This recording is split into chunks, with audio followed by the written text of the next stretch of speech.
Hey everyone, so you got a traffic ticket, specifically a 12. I know how frustrating that can be.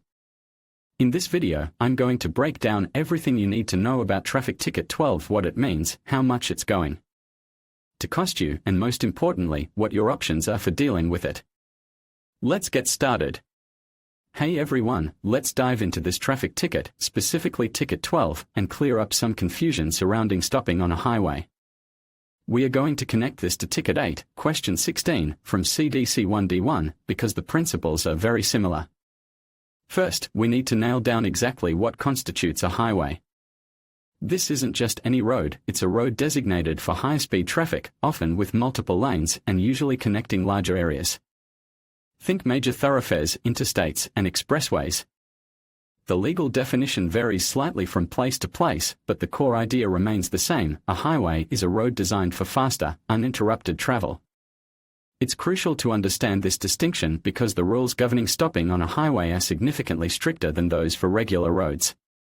Think about the potential dangers. The stopped vehicle on a highway creates a significant hazard for other drivers traveling at much higher speeds. Now, let's talk about the restrictions on stopping on a highway. Generally speaking, stopping on a highway is prohibited unless absolutely necessary. This means you can't just pull over to take a break, admire the scenery, or have a chat with a friend. There are very specific exceptions, such as a mechanical breakdown, an emergency, or assisting someone involved in an accident. Even then, you need to take every precaution to ensure the safety of yourself and other drivers, like activating your hazard lights, pulling as far off the road as possible, and if possible, getting yourself and your vehicle out of the path of oncoming traffic. Failure to follow these safety measures can lead to further penalties. Let's clarify what a highway is according to traffic rules.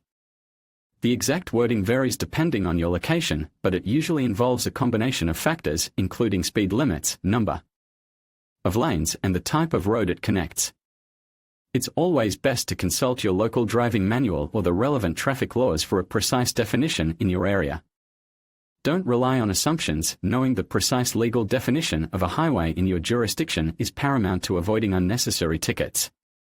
This is especially important when considering the implications of Ticket 14, Question 16, which deals with similar situations.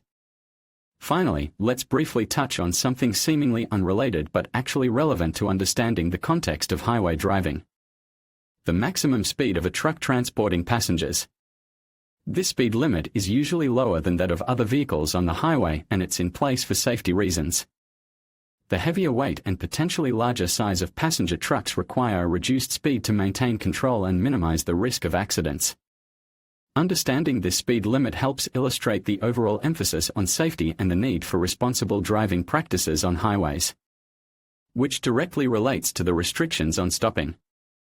The potential dangers of a stopped vehicle are amplified when other vehicles are traveling at higher speeds, such as those permitted for passenger cars. Hey everyone, let's dive into this traffic ticket, specifically ticket 30 ONE, question 16. This is a tricky one, so pay close attention.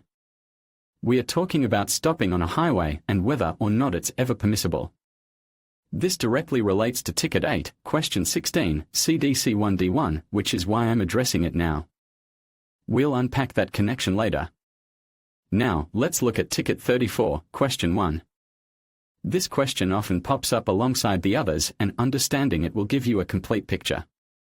It usually deals with specific circumstances where stopping might be unavoidable or even legally required. Think emergency situations, for example. We need to differentiate between a planned stop and an emergency stop on a highway. The penalties for violating these rules can be significant. We are not just talking about a small fine, we are talking about potentially hefty sums of money.